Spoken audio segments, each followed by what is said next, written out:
By the time the officers reached the housing unit, the weapon was already gone. What remained were the injuries, the lockdown, and a report that would quietly join hundreds of others, each one documenting a familiar contradiction. The crackdown had worked on paper. Searches were up.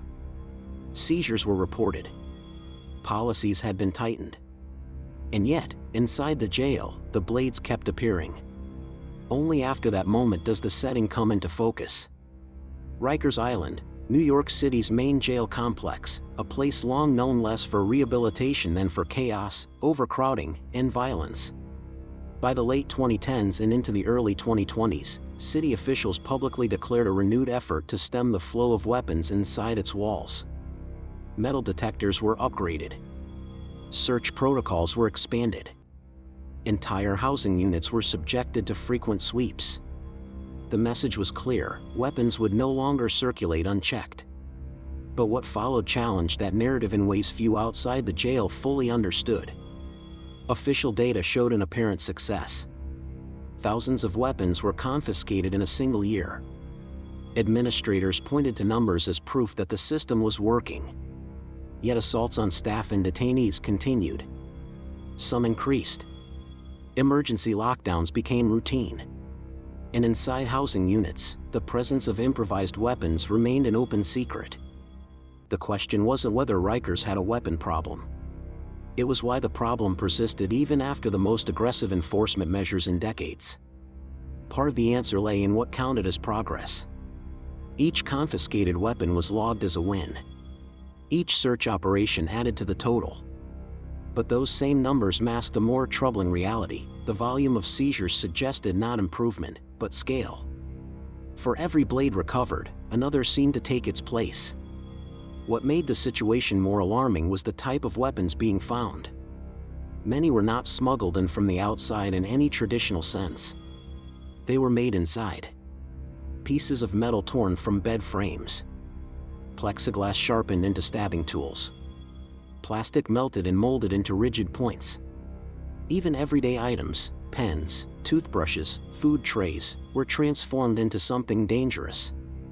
That raised a question officials struggled to answer publicly. If detainees were manufacturing weapons inside the jail, what exactly was the crackdown stopping?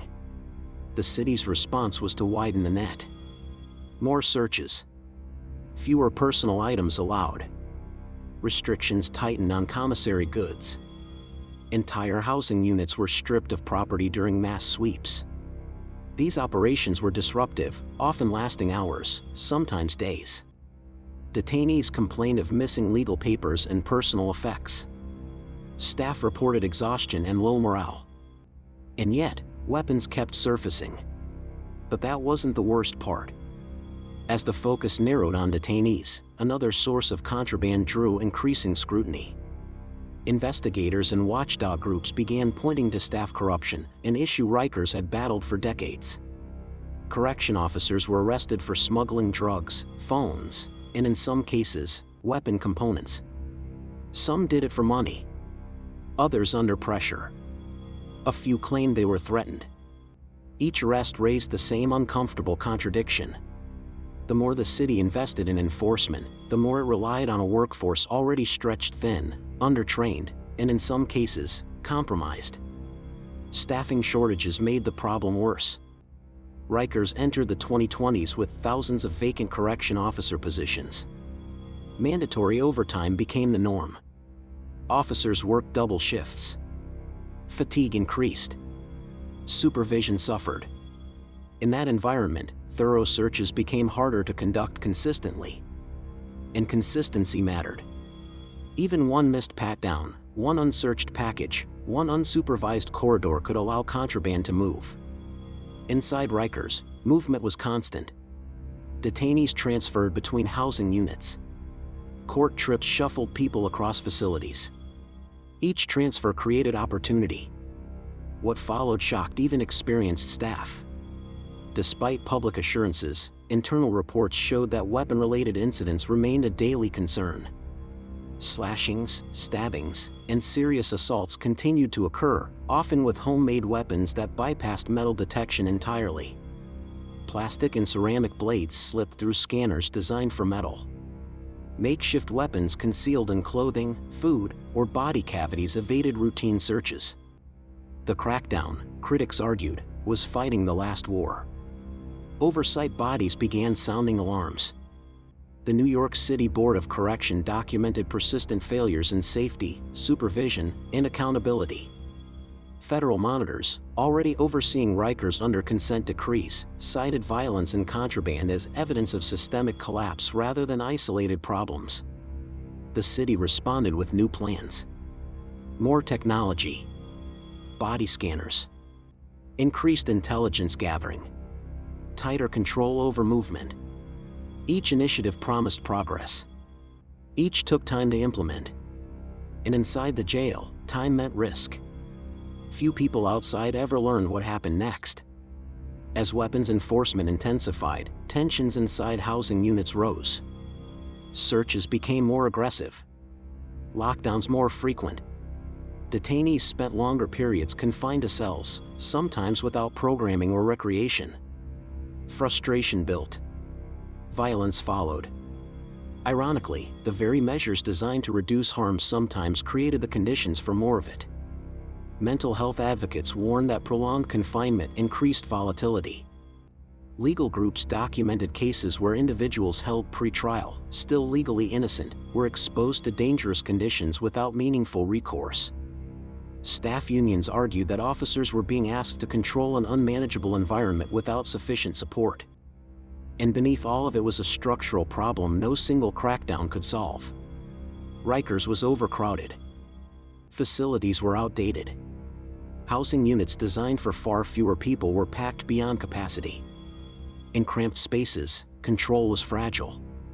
Informal power structures emerged. Weapons became tools not just of violence, but of protection, intimidation, and survival. That raised a question few policymakers wanted to confront openly. In an environment defined by instability, could weapons ever truly be eliminated? The city began shifting its public language. Officials acknowledged that enforcement alone was not enough. They pointed to long-term plans to close Rikers entirely and replace it with smaller, borough-based jails. The promise was a safer, more modern system. But inside Rikers, that future felt distant. In the meantime, the numbers told a stark story. Thousands of weapons seized each year. Hundreds of assaults. Dozens of serious injuries. Each statistic represented a moment when control failed. Then came another turning point. High-profile incidents, captured in reports and sometimes surveillance footage, forced renewed scrutiny. In some cases, weapons were used in areas thought to be secure. In others, staff were injured while responding to fights that escalated faster than backup could arrive. Public confidence eroded. Lawsuits mounted. Judges questioned whether detainees could be safely housed at Rikers at all. Some ordered transfers. Others threatened sanctions. At that point, the narrative shifted from enforcement to crisis management. If stories like this matter to you, subscribe, because the next one goes even deeper. Behind the scenes, internal reviews painted a grim picture. Contraband flowed through multiple channels at once. Manufacturing inside housing units. Smuggling by visitors. Corruption among a minority of staff. Gaps created by understaffing and fatigue. No single fix addressed all of it. Technology helped at the margins. Body scanners caught more items. Intelligence units disrupted some trafficking networks. But each success pushed contraband to adapt. Smaller. Non-metallic. Easier to conceal. And with every adaptation, the risks shifted. Weapons became less detectable but no less dangerous. Plastic blades could still cause fatal injuries.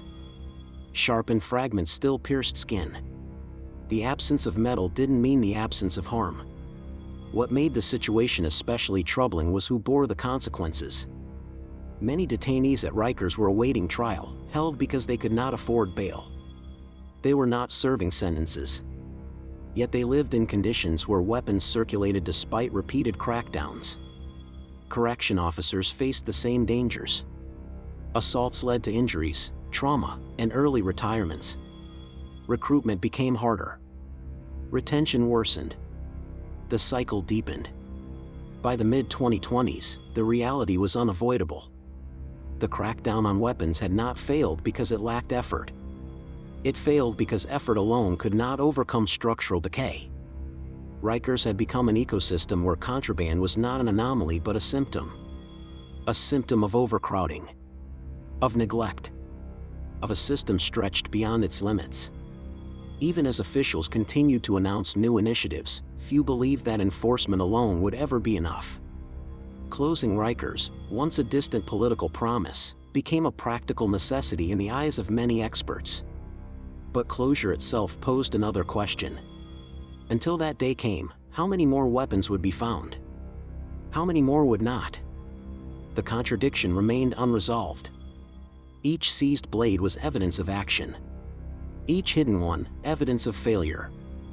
And inside the jail, the people living and working there understood something the numbers could not fully capture. Safety at Rikers was not defined by how many weapons were taken away, but by how many were still needed in the first place. Because in a place where control is fragile, fear does not disappear with a policy announcement. It adapts. It sharpens. And it waits.